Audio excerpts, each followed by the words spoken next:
Hello my dear students. जो सफ़र की शुरुआत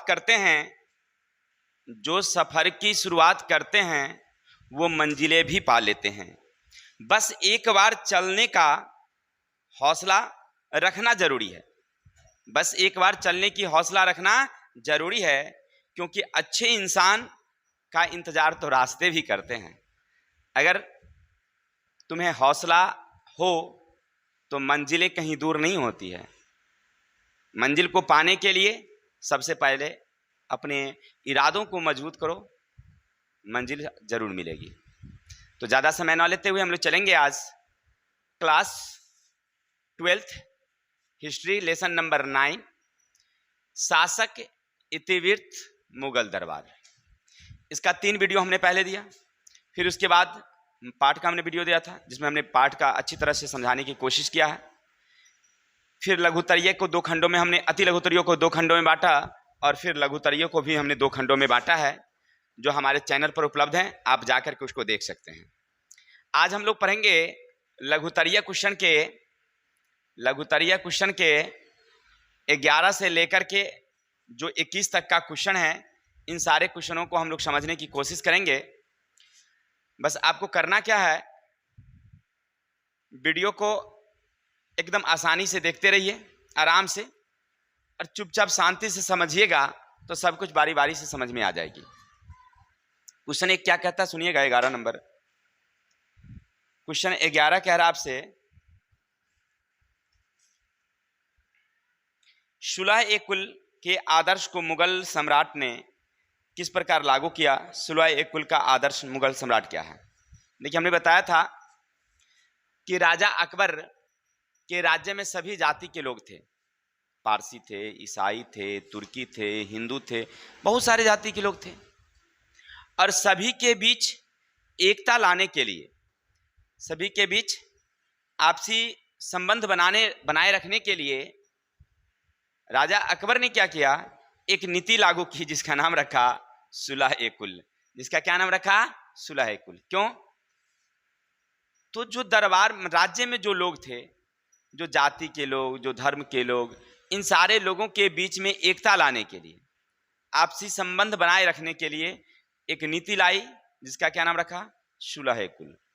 इसका क्या मतलब, माने कोई भी जाति, कोई भी धर्म, कोई भी वंश के नाम पर कोई भेदभाव नहीं।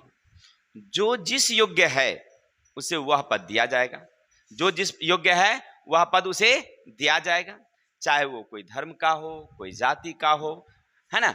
इसीलिए साथ ही साथ उसने क्या किया था कि कोई भेदभाव राज्य में ना रहे, इसलिए 1563 में तीर्थ यात्रा कर, जो खास करके हिंदू और ईसाइयों को लगता था, इसको समाप्त कर दिया। फिर 1564 में जजिया कर, इसको समाप्त कर दिया। और सभी धर्म की जो उपासना स्थल थी, उपासना स्थल मतलब समझ रहे ना, जैसे हिंदुओं के लिए हो गया मंदिरें, इस्लाम के लिए जो मस्जिदें, और ईसाइयों के लिए जो चर्च, इस सब का उन्होंने निर्माण में मदद भी किए थे राजा अकबर। यानी सुलह-ए-कुल के तहत उसको मजबूत बनाने के लिए उन्होंने क्या किया, तो धार्मिक स्थलों का भी निर्माण बहुत तेजी से करवाया, और जो जहाँ करवा रहे थे उनकी मदद भी उन्होंने किया। ठीक है, तो सुलह-ए-कुल का मतलब क्या हुआ कि कोई जाति, कोई धर्म के नाम पर कोई भेदभाव नहीं है। राज्य के जितने लोग सब एक समान। अगर हिंदू मंत्री बनने के योग्य है, उसमें उस प्रकार की योग्यता है, तो उसको मंत्री बनाया जाएगा। ऐसा नहीं कि कोई मुस्लिम ही बनेगा, हिंदू में योग्यता है फिर भी उसे नहीं रखा जाएगा। इस तरह की कोई बातें राज्य में नहीं थी। क्लियर। चलते हैं क्वेश्चन नंबर 12 क्या कहता सुनिएगा। मुगल बादशाह के लिए कंधार का क्या महत्व है। सुनिएगा, आपने क्या पढ़ा था शुरू में कि बाबर कहाँ के रहने वाले थे, तो बाबर थे फरगना के रहने वाले। अब वहां से वो कहाँ आ गए थे, काबुल, और काबुल से फिर आए थे भारत। तो फिर कंधार का क्या महत्व है, तो कंधार का बहुत बड़ा महत्व है। समझिए, यहाँ है, अब थोड़ा सा समझिएगा, थोड़ा सा ध्यान से देखिएगा। यहाँ एक जगह है, इसका नाम है काबुल, यहाँ एक जगह है ईरान, और यहाँ है भारत।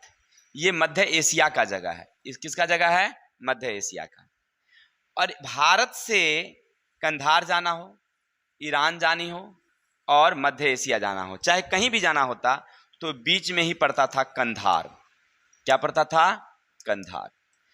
ये कंधार पर अगर अधिकार नहीं होता मुगलों का तो फिर कनेक्शन यानी काबुल और भारत का कनेक्शन कट हो जाता।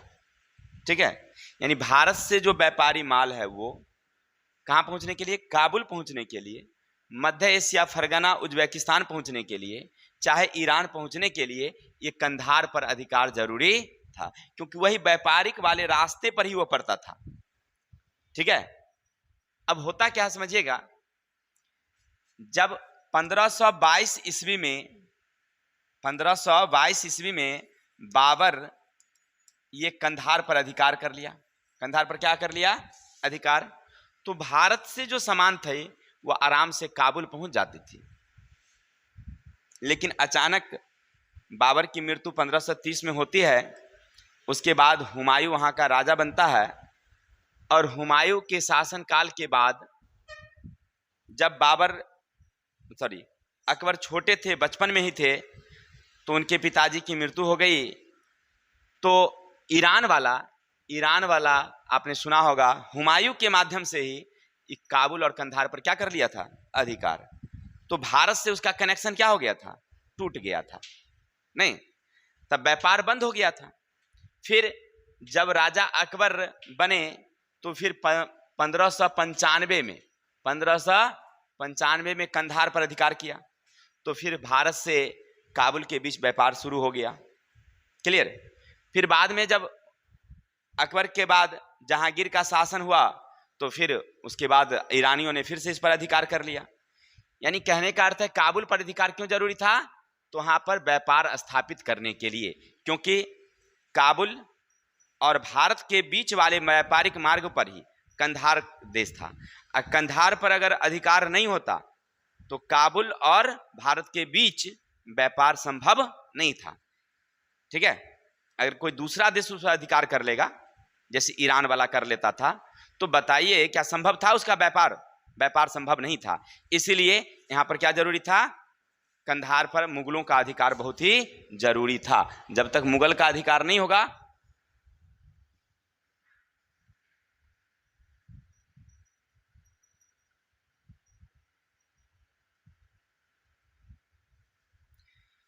मुगलों का अधिकार नहीं होता, फिर व्यापार वहां नहीं होता था। इसलिए व्यापार स्थापित करने के लिए, काबुल पर नियंत्रण रखने के लिए कंधार पर अधिकार पहले जरूरी था।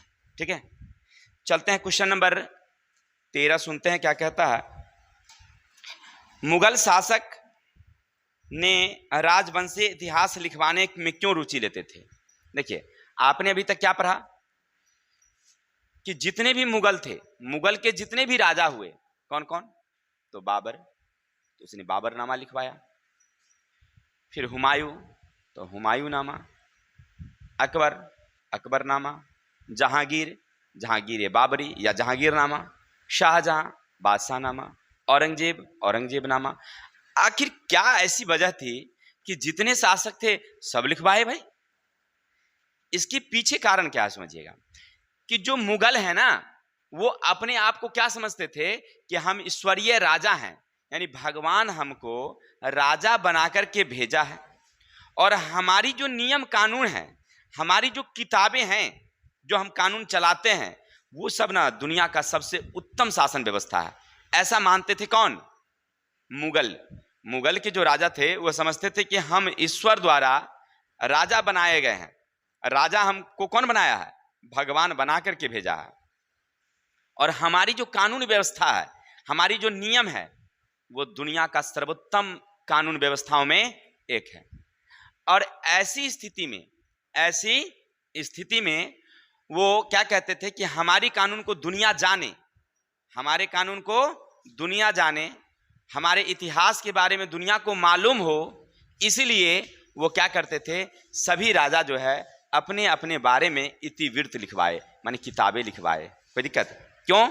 क्योंकि वो अपने आप को समझते थे कि हम राजा हैं और हमारी कानून सबसे अच्छी है, देश दुनिया का सबसे महत्वपूर्ण कानून है, और इस कानून को कौन जाने? दुनिया जाने, सब संसार जाने। इसीलिए वो अपने बारे में किताब लिखवाते थे। दूसरा कारण ये भी था कि उस समय ना क्या हुआ कि मुगलों के दरबार में बड़े बड़े अच्छे अच्छे विद्वान थे, जो अच्छे तुर्की, फारसी ये सब भाषा जानते थे, और सब भाषा जानते थे, इसीलिए उन्होंने क्या किया, साहित्य लिखवाने का काम भी किया। क्लियर? चलते हैं आगे। क्वेश्चन नंबर आगे क्या कहता है सुनिएगा 14। गुलबदन बेगम कौन थी? लेखन के क्षेत्र में उसकी क्या भूमिका? तो याद रखेंगे, हमने बताया था गुलबदन बेगम कौन थी?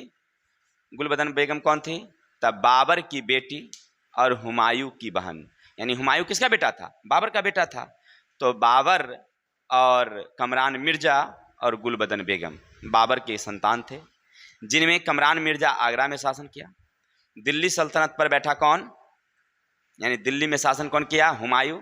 गुलबदन बेगम उनकी बेटी थी, तो उन्हें ज़्यादा कोई मिला नहीं, लेकिन यहाँ क्वेश्चन क्या रहा है, लिखने के क्षेत्र में उनका क्या योगदान? तो गुलबदन बेगम महिला थी, कितने देखिए, गुलबदन बेगम महिला थी और वह तुर्की और फारसी के अच्छे जानकार थी। तुर्की और फारसी अच्छी लिखती थी, अच्छी उसकी जानकारियां थी। साथ ही साथ उसने क्या किया कि उस समय राजा और यानी कि जो उत्तराधिकारी होते थे, और वहाँ के जो लड़की थी राजकुमारी, तो राजकुमार और राजकुमारी के बीच में उत्तराधिकार को लेकर के भी संघर्ष चलता था। उस संघर्ष को कैसे सुलझाया जाए, झगड़ा को कैसे खत्म किया जाए, इस बात को लेकर के भी उसने एक किताब लिखी जिसका नाम था हुमायूं नामा। अपने भाई के नाम पर ही लिखा उसने हुमायूं नामा। तो गुलबदन कौन? तो बाबर की बेटी, हुमायूं की बहन। वह तुर्की और फारसी के अच्छे जानकार थी, और उस समय राज्य में राजकुमार और राजकुमारी यानी राजा के बेटा और बेटी के बीच में भी कभी कभी संघर्ष होते थे। राज दरबार की जो उच्च महिलाएं होती थी उसके बीच में संघर्ष होती थी। तो उस संघर्ष को कैसे सुलझाया जाए, और राज्य की स्थिति के बारे में उन्होंने क्या लिखा? एक किताब लिखा जिसका नाम रखा अपने भाई के नाम पर हुमायूं नामा। साथ ही साथ जब अकबरनामा की रचना अबुल फजल कर रहे थे, तो उसने अबुल फजल की मदद भी की थी। उसने कौन? गुलबदन बेगम। क्लियर? तो आपने क्या समझा कि गुलबदन बेगम फारसी के अच्छे जानकार थे। तो हम लोग 14 नंबर क्वेश्चन देख रहे थे, गुलबदन बेगम कौन थी और उसका भारतीय इतिहास में क्या महत्व है लेखन के क्षेत्र में। नंबर 15 क्या है सुनिएगा, पांडुलिपियों का महत्व की चर्चा कीजिए। पांडुलिपि क्या था? तो हमने बताया था कि मुगलों के शासन काल में उनके शासन की स्थिति और अन्य प्रकार के राज्य व्यवस्था को दर्शाने के लिए कई किताबें लिखी गई, जिनका नाम था इतिवृत्त। आपने समझा, अकबरनामा, बाबरनामा। उन सारे किताबों में रंगीन रंगीन तस्वीरें बनी हुई है, यानी पूरी किताब रंगीन तस्वीरों से सजी है। इसे कहा गया है, क्या कहा गया? पांडुलिपि। यानी हाथ से लिखने का काम और उनमें हाथ से चित्र बनाने का काम, जो उस समय के जो क्या कहते हैं उसको, दरबारी कवि, इतिहासकार लिखते थे, तो इसको क्या कहा गया? पांडुलिपि। इसकी वृद्धि तब ज्यादा हुई जब उस समय एक लिपि विकसित हुई थी जिनका नाम था, याद रखेंगे, नस्तलीक पांडुलिपि। इसको राजा अकबर बहुत अच्छा पसंद करते थे, और इसके विकास के लिए उन्होंने अलग से मतलब क्या बनवा दिया था? पुस्तकालय। समझिए, पुस्तकालय बनवा दिया, और सारे पांडुलिपियों को वहां पर रखा गया। बहुत सारे पांडुलिपि लिखने वाले लोगों को संरक्षण दिया गया। अर्थात कुल मिलाकर के पांडुलिपि क्या हुआ? तो हाथ से लिखने और चित्र बनाने की कला को कहा गया पांडुलिपि। और मुगल काल में इसका खूब विकास हुआ, क्योंकि राजा अकबर इसको बहुत पसंद करते थे। और उस समय जितने भी इतिहासकार थे जिन्होंने लिखा, वो लिखने के साथ साथ सुंदर सुंदर चित्र बनाए, और सारे को सजा करके सुंदर रंगीन चित्रों से सजाया, और उसका बड़ा ही महत्व रखा। आज अगर हम उसको पढ़ते हैं, तो चित्र को देख करके उसके बारे में अधिक जानकारियां हमें मालूम पड़ती है। चित्र को देख करके अधिक जानकारियां हमें मालूम करती। आगे चलेंगे, क्वेश्चन नंबर 16। ब्रिटिश काल में ऐतिहासिक पांडुलिपियों के संरक्षण के लिए क्या उपाय किया गया? अभी पढ़ रहे थे हम लोग कि जब राजा मुगल थे तो पांडुलिपि कैसे विकसित हुआ। अब पढ़ेंगे हम लोग कि जब अंग्रेजों का शासन हुआ तो पांडुलिपियों का क्या महत्व है। तो देखिए, अंग्रेज जब भी आए वो बड़ा ही उत्सुक दृष्टि से भारत आए और भारत की एक एक चीज को बारीकी से समझने की कोशिश उसने किया था। जैसे आपने पिछले पाठ में पढ़ा था विजयनगर साम्राज्य के बारे में कि विजयनगर जब हम्पी का खोज हुआ तो अंग्रेज वहां पहुंचे और वहां के हर एक बातों का उन्होंने बारीकी से समझा। फिर जब आपने पढ़ा कि नालंदा विश्वविद्यालय की बारे में कैसे मालूम पड़ा, तो अंग्रेज अधिकारी को जब कहाँ मालूम हुआ था, पहले चीन में ही वो किताब पढ़े थे कि बिहार के नालंदा में एक बहुत बड़ा विश्वविद्यालय था। और जब वो वापस भारत आते हैं, भारत में उनकी तबादला होती है, तो वो ढूंढते ढूंढते बिहार में जाते हैं कि भाई कहाँ नालंदा है और कहाँ विश्वविद्यालय है। तब तक तो वो खंडहर हो चुका था। फिर उन्होंने खुदाई शुरू करवाई और अच्छी जानकारियां हासिल की। ठीक उसी तरह से जब भारत में थे तो मुगलों के शासन के बारे में अच्छी जानकारी हासिल करने के लिए अंग्रेजों ने क्या किया, उस समय के जितने पांडुलिपि थे, अंग्रेजों के मतलब मुगलों के शासन का जितनी भी किताबें थी, इतिवृत्त, इस सब को उन्होंने क्या किया, उसमें अंकित कर दिया, मैंने रख दिया। कहाँ? अभिलेखागार में। कहाँ रखा? अभिलेखागार में। यानी कहने का अर्थ है कि अंग्रेजों पांडुलिपियों को समझने के लिए एक अभिलेखागार बनवाया और जितने पांडुलिपि थे उसको वहां रखा। साथ ही साथ याद रखेंगे 1784 में एक व्यक्ति थे जिनका नाम था सर विलियम जोन्स। उन्होंने एक संस्था स्थापित की जिसका नाम था Asiatic Society of Bengal. Asiatic Society of Bengal. इस संस्था का काम था कि मुगलों द्वारा जो नियम कानून बनाए गए किताब हैं, यानी इतिवृत्त हैं, पांडुलिपियां हैं, उनका अध्ययन करो और उसके बारे में जानकारियां हासिल करो कि आखिर मुगलों ने कैसे शासन स्थापित किया, कैसे उसने शासन चलाया। इसके बारे में जानकारी हासिल करने के लिए कौन दायित्व उठाया? तो सर विलियम जोन्स द्वारा स्थापित एशियाटिक सोसाइटी ऑफ बंगाल। बाद में इसी संस्था के लोग पहले अकबरनामा फिर बादशाहनामा, ये दो प्रमुख किताब हैं, इसका उन्होंने पढ़ना शुरू किया, उसका रूपांतरण किया और रूपांतरण करके तब जाकर के लोगों को जानकारियां हासिल हुई।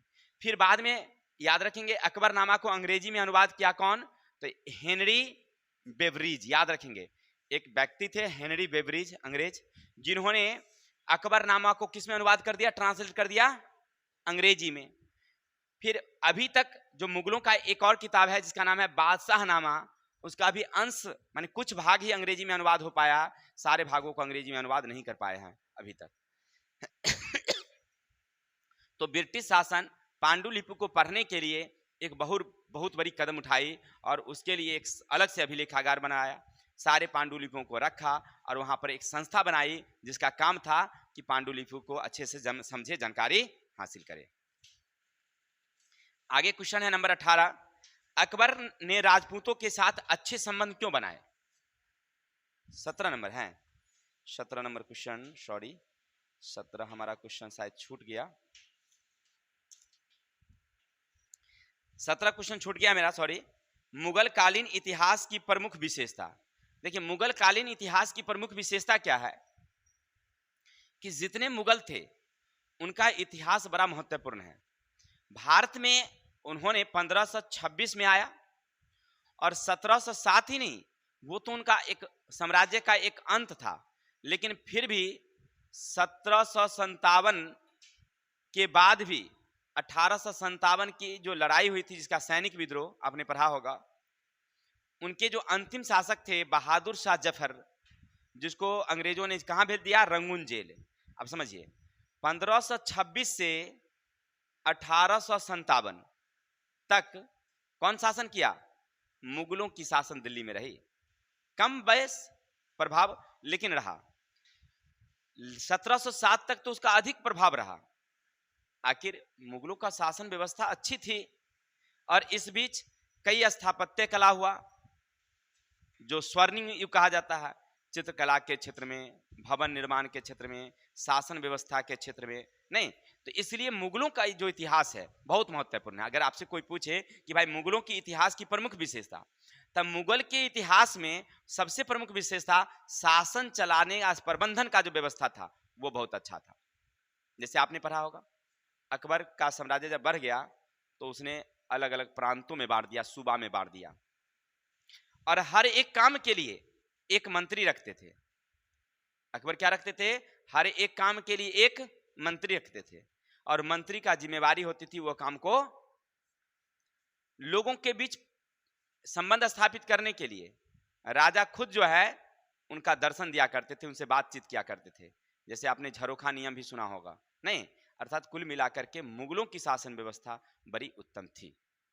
क्लियर? आगे क्वेश्चन 18 क्वेश्चन कहता है, अकबर ने राजपूतों के साथ अच्छा संबंध क्यों रखा? आपने पढ़ा होगा कि भारत में बाबर का आगमन हुआ 1526 में, मात्र बेचारे 4 साल रहे। 1530 में उनकी मृत्यु, फिर 1530 में हुमायूं राजा बना, 1539 में उसको मार करके भगा दिया गया, यानी शेरशाह सूरी उसको हरा दिया और चले गए। 15 वर्षों तक वापस नहीं लौटे। इक्की बारी कब आए?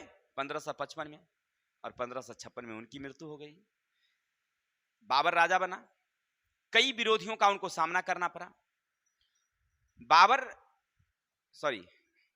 गलती हो गया, अकबर राजा बना और अकबर को कई विरोधियों का सामना करना पड़ा। अकबर ये समझ गए, क्योंकि बहुत बुद्धिजीवी थे, उन्होंने सोचा कि भारत में हिंदुओं का देश है, राजपूतों की संख्या ज्यादा है, अगर भारत में मुगलों को अगर बढ़ाना है, अपनी राज्य शक्ति को बढ़ाना है, तो राजपूतों का सहयोग जरूरी है। बिना राजपूत के सहयोग से हम आगे नहीं बढ़ सकते हैं। इसलिए उसने क्या किया, सबसे पहले गुजरात के राजा भारमल की बड़ी बेटी जोधाबाई से शादी कर ली। अब देखिए, जैसे शादी हुआ तो राजपूतों के साथ उसका कैसा हो गया? वैवाहिक संबंध हो गया, रिश्ता हो गया। अब वहां पर राजपूतों के साथ झगड़ा खत्म। नंबर 1, ये राजपूतों के सहयोग लेने का सबसे अच्छा तरीका समझा कौन? अकबर। दूसरा, अकबर का जन्म हुआ था किसके संरक्षण में? राजपूतों के संरक्षण में, क्योंकि जब शेरशाह सूरी इनके पिता हुमायूं को मारकर भगा रहा था, तो गुजरात होकर के भागे जा रहे थे, तो अमरकोट में इनका जन्म हुआ था। वहां उस समय अमरकोट में किसका शासन था? राजपूतों का। बहुत दिनों तक ये राजपूत के संरक्षण में रहे थे, तो रहने के बाद इन्हें जानकारी भी मिल गई थी कि भारत के राजपूत किस प्रकार के हैं, कि वे अपने स्वामी के लिए, अपने लोगों के लिए दृढ़ संकल्प होते हैं, कट जाएंगे, मर जाएंगे, लेकिन उन्हें धोखा नहीं देंगे, ऐसे विचार के होते थे राजपूत। इस विचार से वे काफी प्रभावित थे अकबर। उसने सोचा कि क्यों नहीं राजपूतों का सहयोग लिया जाए। जब राजपूत हमारे सहयोग में आ जाएंगे तो हम आगे बढ़ जाएंगे, हमारी राज्य बढ़ेगी। और इसलिए उन्होंने क्या किया, राजपूतों का सहयोग जरूरी समझने के कारण, और उन्होंने क्या किया, राजपूतों के साथ मित्रता बनाए रखी, और अंततः राज्य का विकास काफी तेजी से हुआ। ठीक है ना? बड़े बड़े ऊंचे पद पर राजपूतों को दिया, साथ ही साथ उनके साथ समानता का व्यवहार किया, बराबर का अधिकार दिया राजपूतों के साथ। क्लियर है? क्योंकि राजपूत के बिना भारत में साम्राज्य विस्तार संभव नहीं था, ये राजा अकबर समझ गए थे, इसलिए उन्होंने मित्रता का संबंध रखा। चलते हैं क्वेश्चन नंबर 19 देखते हैं। आप लोग 18 समझ गए होंगे। शेरशाह के साथ संघर्ष में हुमायूं और के असफलता के कारण क्या थे? देखिए, भारत में हुमायूं जब शासन किया, उसी समय अफगान शासक शेरशाह आए। आखिर क्या कारण था कि हुमायूं हार गया और शेरशाह सूरी जीत गया? इसके पीछे कुछ तो कारण हुआ होगा ना भाई। हारने के क्या कारण थे, फिर उसके जीतने के क्या कारण थे? देखिए, इसका मेन कारण क्या था कि हुमायूं को उसके पिता से मिली थी वंशज, यानी कि भारत पर अधिकार हुमायूं ने किया था, बाबर किया था।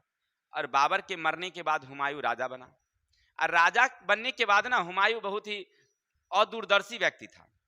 वह ये नहीं सोचा कि हमारी भारत पर अभी मजबूती नहीं हुई है, अरे दिल्ली पर अधिकार हुआ है, लेकिन आसपास के क्षेत्रों अभी भी उसके अधीन नहीं थे। और वह किसमें डूब गया? शराब और शबाब में। अफीम पीता था, शराब पीता था, और लड़कियों के मौज में रहा करता था। उसको राज्य विस्तार और दुश्मनों की कोई भी भिन्न तक नहीं लगी कि भाई कोई दुश्मन भी हमारा बढ़ रहा है। और इधर शेरशाह सूरी अपनी शक्ति को बढ़ा रहा था। हुमायूं अपनी अधिकांश पैसा, राज्य का जो खजाना था उसका जो पैसा वह अनावश्यक खर्च करता था शराब और शबाब में। परिणाम हुआ धीरे धीरे राजकोष खाली हो गया, उसकी शक्ति कमजोर पड़ने लगी। और इधर शेरशाह अपनी शक्ति को बढ़ाने लगा। बहुत ही ताकतवर और तीक्ष्ण बुद्धि का था शेरशाह, जिसके कारण दोनों के बीच में युद्ध होती है और युद्ध होने में हुमायूं हार जाता है, शेरशाह जीत जाता है। इसका कारण था कि हुमायूं ने शुरू से ध्यान नहीं दिया। अगर शुरू से ध्यान देता तो शायद शेरशाह सूरी को बढ़ने का मौका नहीं मिलता, क्योंकि वो 9 वर्ष शासन किया था ना, और 9 वर्षों में अगर उसको शेरशाह के बारे में अगर जानकारी मिल जाता तो उसको भगा देता, लेकिन उसने सोचा ही नहीं उसके बारे में। परिणाम क्या हुआ? खुद व खुद भाग गए बेचारे। चलते हैं नंबर 20, सुनिएगा क्वेश्चन 20 क्या कहता है मेरे भाई। अकबर ने सांस्कृतिक एकीकरण के लिए कौन कौन से उपाय किए? देखिए, राजा अकबर बहुत अच्छे राजा थे। उन्होंने सांस्कृतिक एकता बनाए रखने के लिए, सांस्कृतिक एकता का मतलब हुआ देश में जाति और धर्म के नाम पर कोई भेदभाव न हो, इसे बनाए रखने के लिए बहुत अच्छे कदम उठाए थे। सबसे पहले उन्होंने सुलह एक कुल की नीति अपनाई और कहा कि राज्य में जितने जाति के लोग हैं, जितने धर्म के लोग हैं, सबको एक समान समझाया जाएगा, कोई भेदभाव नहीं होगी। क्लियर? साथ ही साथ उन्होंने क्या किया कि हर लोगों को अपने अपने धर्म के बारे में बातचीत करने का अधिकार है, अपना अपना विचार हमें दे सकते हैं। और जितने भी धर्म के लोग थे उनको राज्य में आकर के राजा को अपना विचार देने का अनुमान मतलब रखने के लिए एक जगह बनवाया, जिसका नाम था, याद रखेंगे, इबादत खाना। क्या नाम रखा उसने? इबादत खाना। इस जगह पर आकर के राज्य के जो भी धर्म के लोग थे अपनी विचार राजा के सामने रखते थे। अब उस विचार खाना में, याद रखेंगे, जो इबादत खाना था उसमें हिंदू भी होते थे, ईसाई भी, पारसी भी, तुर्की भी और इस्लाम तो थे ही। राजा को तब कठिनाई महसूस होती थी, राजा अकबर को तब कठिनाई महसूस होती थी कि कोई भी धर्म के लोग जब अपनी विचार पेश करता तो जो इस्लाम के मौलाना थे, इस्लाम के जो मौलाना होते थे, उनका व्यवहार ना उन हिंदुओं के प्रति, उन ईसाइयों के प्रति, तुर्कियों के प्रति अच्छा नहीं होता था। तो राजा को खुद अच्छा नहीं लगता था कि जो मौलवी हैं ये ऐसा व्यवहार क्यों करते हैं। इसलिए राजा अकबर इन मौलवियों से छुटकारा पाने के लिए कई विरोधियों का विरोध करते हुए इन्होंने खुद क्या किया, अपने धर्म से अलग होने का निर्णय लिया और एक धर्म चलाया जिनका नाम रखा दीन इलाही। याद रखेंगे। देखिए, किसके कारण? वो मौलवियों के व्यवहार गलत थे। इसलिए जानते हैं राजा अकबर ने क्या किया? उस समय खुद हिंदुओं की तरह तिलक लगाने लगे, जबकि मुस्लिम तिलक नहीं लगाता है, और राजा अकबर तिलक लगाते थे। गौ की पूजा करते थे, अग्नि की पूजा करते थे। यानी कहने का अर्थ है कि उन्हें ना इस्लाम धर्म से, मुस्लिम धर्म से घृणा होने लगी और लोगों को उन्होंने कहा मांस नहीं खाना है, मदिरा नहीं पीना है। मांस मदिरा का सेवन करने से ना, जो लोग मांस मदिरा खाते होंगे, यानी कहने का अर्थ है जो शराब पीते हैं, उनकी विचारें अच्छी नहीं होती है, वो कभी कभी अविचार में आ जाते हैं। तो इसलिए उन्होंने ऐसा मना भी कर दिया था लोगों को। तो कुल मिलाकर के राज्य में सांप्रदायिक एकता लाने के लिए उन्होंने 2 नीति निकाली। पहला सुलह ए कुल और दूसरा दीन ए इलाही। ठीक है, समझ गए? किस लिए?